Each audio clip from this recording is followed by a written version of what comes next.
삶을 살다 보면 흐름이 바뀌는 순간이 찾아오는데 갑자기 오는 것 같지만 사실 미리 신호가 나타나며 다만 우리가 그 신호를 알아차리지 못하고 지나칠 뿐입니다. 큰 변화가 오기 전에는 반드시 징조가 있으며 이 징조를 읽을 수 있다면 미리 준비할 수 있고 더 좋은 결과를 얻을 수 있는데 문제는 대부분의 사람들이 이런 신호를 무시하거나 알아차리지 못한 채 그냥 지나쳐버리고 나중에 뒤돌아보며 그때 그랬구나 하고 후회한다는 것입니다. 화엄경에는 인드라망 이야기가 나옵니다. 제석천의 궁전에 처진 거대한 그물망으로 우주를 비유하며 그 그물코마다 영롱한 구슬이 달려 있어서 서로의 빛을 반사하고 비춥니다. 한 곳에서 구슬이 움직이면 그 떨림이 온 그물망으로 퍼져나가듯이 우리 삶의 모든 것도 이처럼 긴밀하게 연결되어 있어서 하나의 변화가 전체에 영향을 미치게 되며 그래서 큰 흐름이 바뀔 때는 여러 곳에서 동시에 변화의 신호가 나타나는 것이고 이 신호들을 잘 읽어낼 수 있다면 삶의 방향을 올바르게 잡아나갈 수 있습니다. 첫째, 거울 속 내가 달라 보입니다. 어느 날 아침 거울을 봤을 때 뭔가 이전과 다른 느낌이 드는 경우가 있습니다. 피부가 이상하게 환해 보이고 눈빛이 맑으며 전체적인 인상이 밝아진 것을 느끼게 되기도 합니다. 특별히 관리한 것도 없고 새로운 화장품을 쓴 것도 아닌데 예전보다 훨씬 좋아 보이는 것입니다. 주변 사람들도 금방 알아차리고 요즘 무슨 좋은 일 있어? 하고 물어보거나 얼굴이 많이 밝아졌네 하는 말을 듣게 됩니다.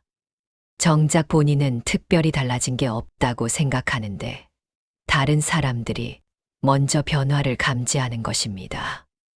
마음의 상태가 얼굴에 그대로 드러난다는 옛말이 있는데 내면이 편안하고 평온하면 그것이 자연스럽게 겉으로 나타나게 되며 반대로 스트레스가 많고 걱정이 쌓이면 얼굴이 칙칙해지고 그늘이 생기며 아무리 화장을 진하게 해도 피로한 기색을 가릴 수 없게 됩니다.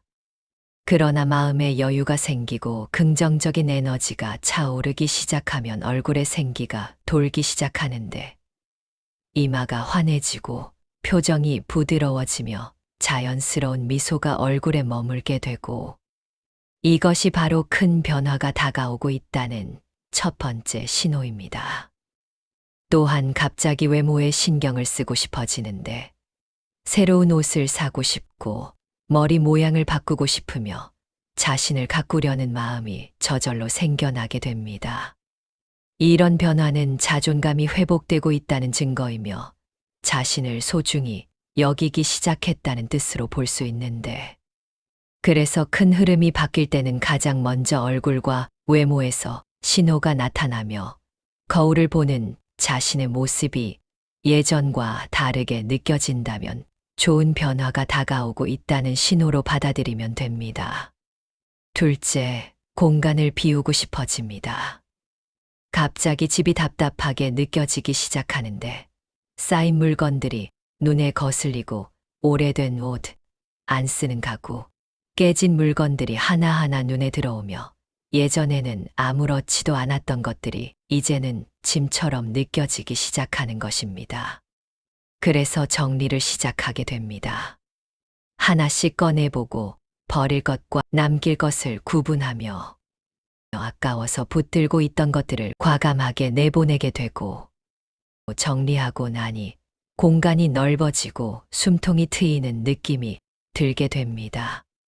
물건만이 아니라 집 구조도 바꾸고 싶어지는데 가구 배치를 바꾸고 방 용도를 바꾸며 인테리어를 새로 하고 싶은 마음이 들게 되며 오래 사용하던 커튼을 바꾸고 벽지 색을 바꾸고 조명을 교체하면서 완전히 새로운 공간으로 탈바꿈시키고 싶어집니다. 어떤 사람은 아예 이사를 결심하기도 하는데 오래 살던 곳을 떠나 새로운 동네로 가고 직장도 옮기며 환경 전체를 바꾸기도 합니다. 처음에는 두렵고 불안하지만 막상 옮기고 나면 새로운 에너지가 느껴지고 삶이 달라지는 것을 경험하게 됩니다.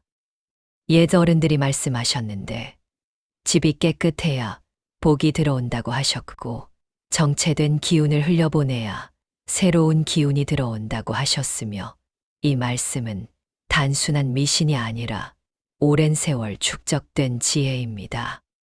공간은 우리 마음을 반영하는 거울과 같아서 마음이 복잡하면 공간도 복잡해지고 마음이 정리되면 공간도 정리되며 그래서 큰 변화가 오기 전에는 반드시 공간 정리가 먼저 일어나고 물리적 공간을 정리하는 과정이 곧 마음을 정리하는 과정이 되는 것입니다.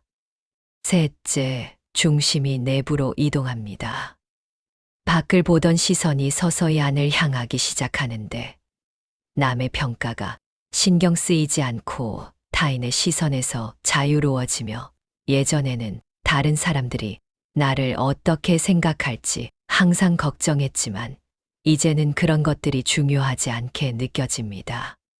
혼자 있는 시간이 편안해지고 조용히 앉아 있어도 지루하지 않으며 책을 읽거나 음악을 듣거나 그냥 창밖을 바라보며 생각을 정리하고 나를 돌아보는 이런 시간이 소중하게 느껴지고 오히려 사람들과의 만남이 피곤하게 느껴질 때도 있습니다. 급했던 성격이 점점 느긋해지는데 작은 일에 화내지 않고 남의 실수를 너그럽게 봅니다. 기다릴 줄 알게 되고 서두르지 않고 천천히 가도 되고 늦어도 괜찮다는 이런 여유가 생기기 시작합니다.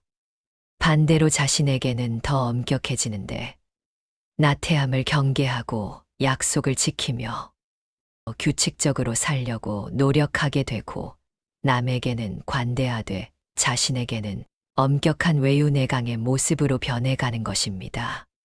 생각의 방향도 근본적으로 바뀌기 시작하는데 돈과 명예가 전부가 아니라는 걸 깨닫고 관계가 중요하다는 걸 알며 건강이 먼저라는 걸 이해하게 되고 무엇이 진짜 중요한지 보이기 시작하며 쓸데없는 것에 에너지를 쓰지 않고 본질에 집중하게 되는데 이것이 바로 내면의 중심이 제대로 잡히는 과정이며 이렇게 중심이 잡히면 흔들리지 않고 어떤 상황에서도 평정심을 유지할 수 있게 됩니다.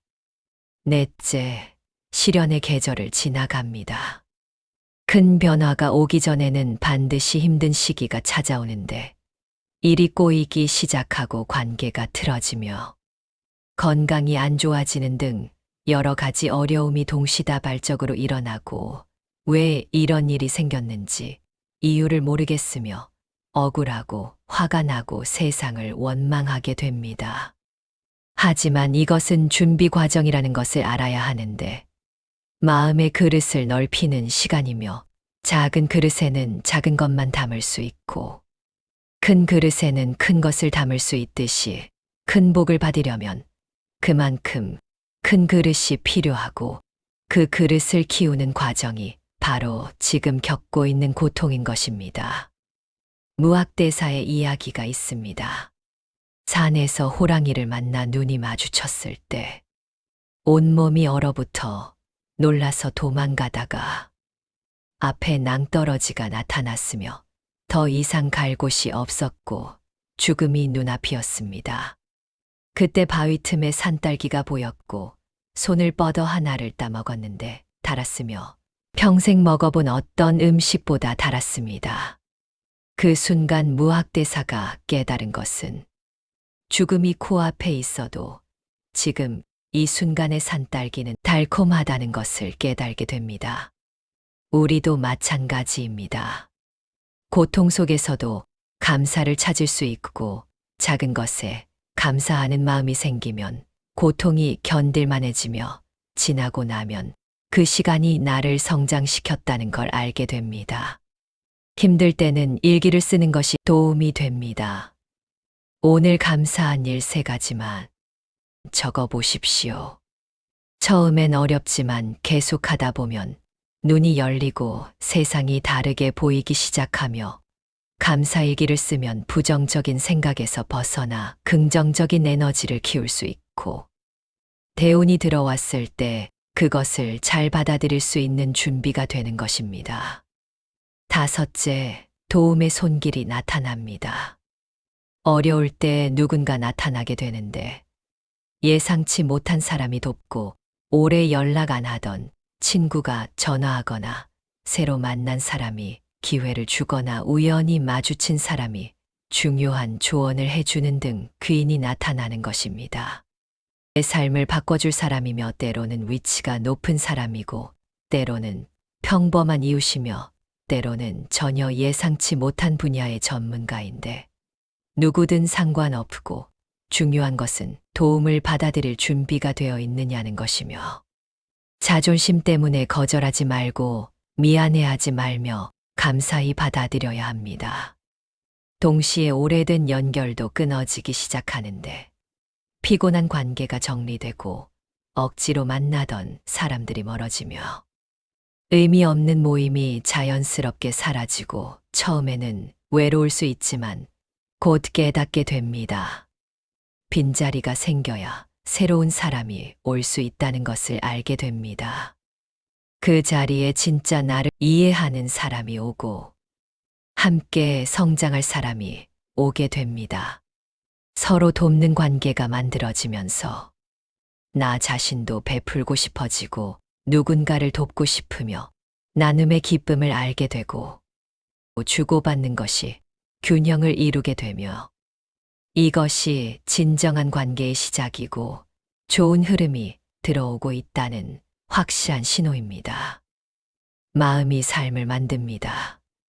부처님께서는 일체유심조라 말씀하셨는데 모든 것이 마음에서 비롯된다는 뜻이며 마음이 바뀌면 세상이 바뀌고 같은 상황도 다르게 보이며 같은 사람도 다르게 느껴지고 같은 일도 다르게 경험하게 됩니다.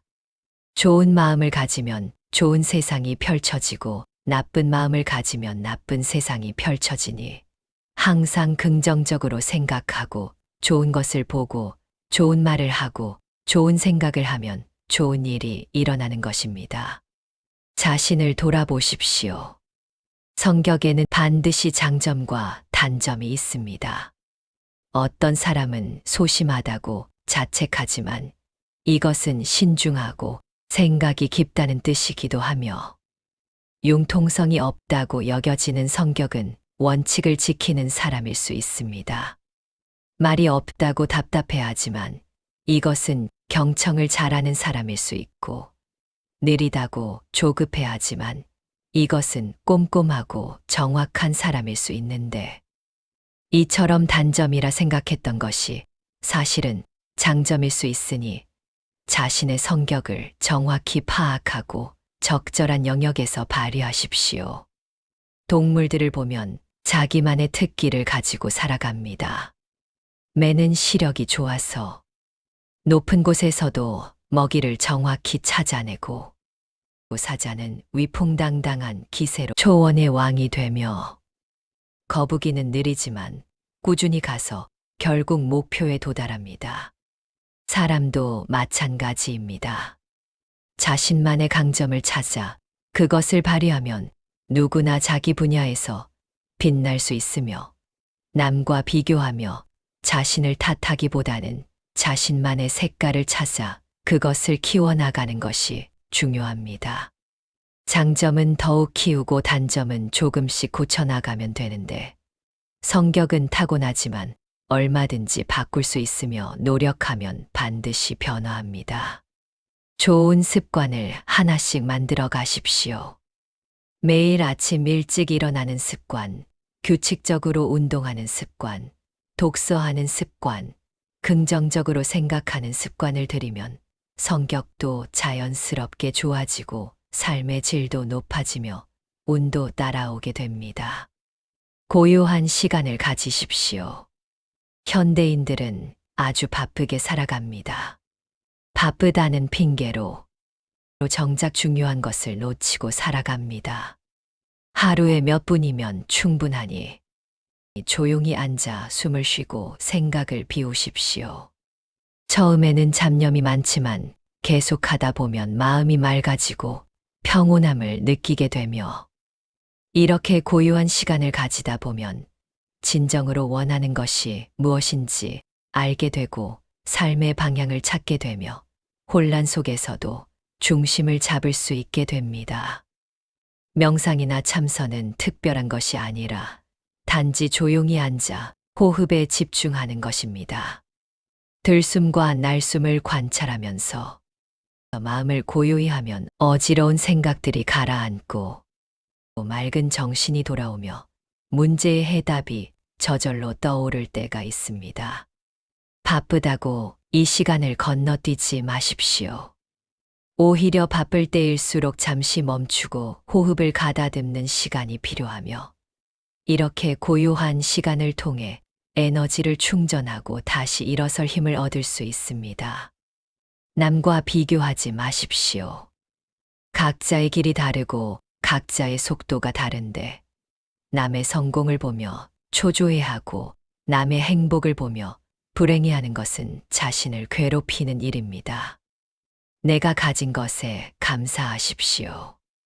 감사하면 더 많은 감사할 일이 생기고 불평하면 더 많은 불평할 일이 생기는데 지혜로운 사람은 어떤 상황에서도 감사할 거리를 찾아내고 행복하게 살아가며 어리석은 사람은 모든 것을 가지고도 불평하며 불행하게 살아갑니다.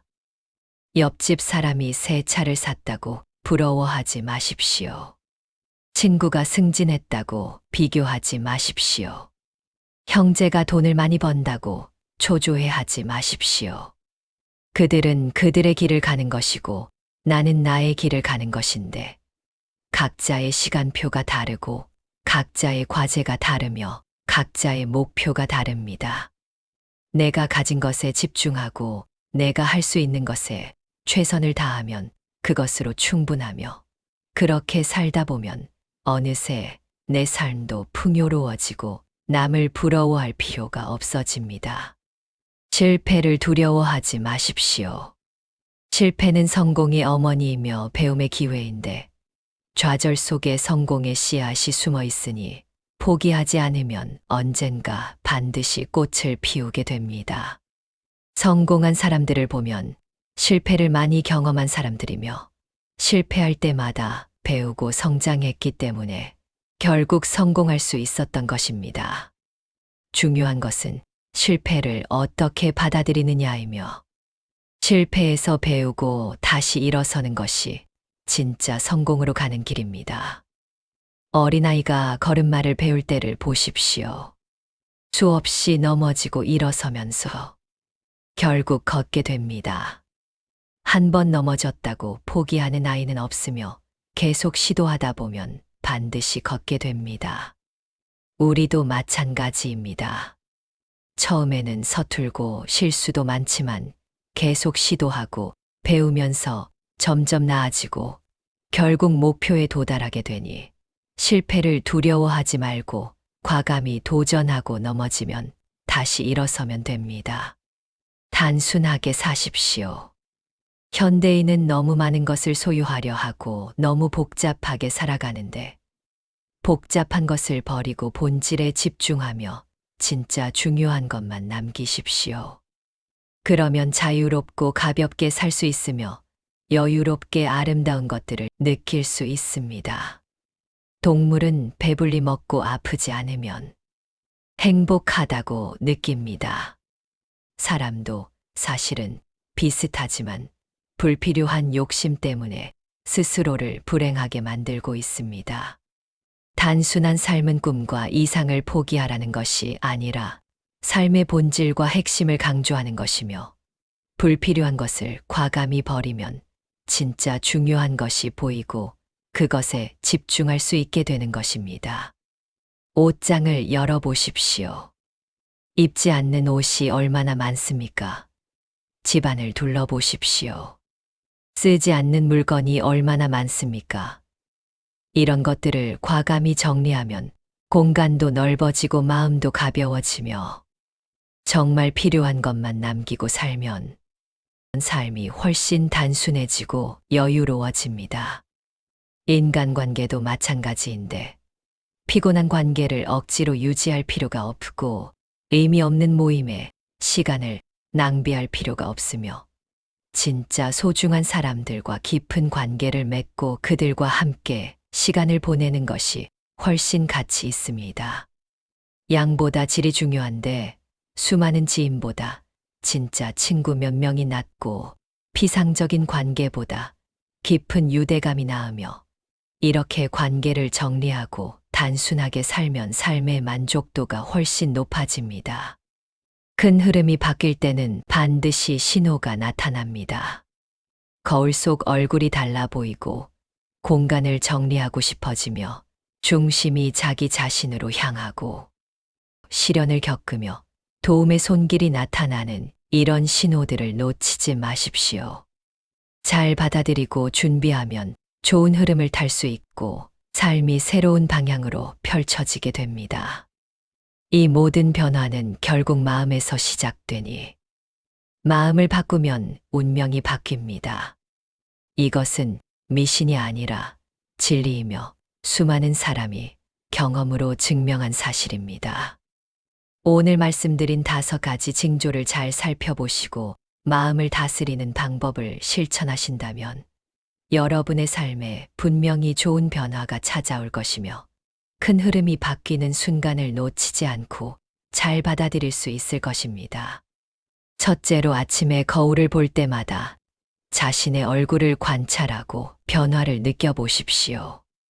둘째로 주변 공간을 정리하며 불필요한 것을 과감히 버리십시오.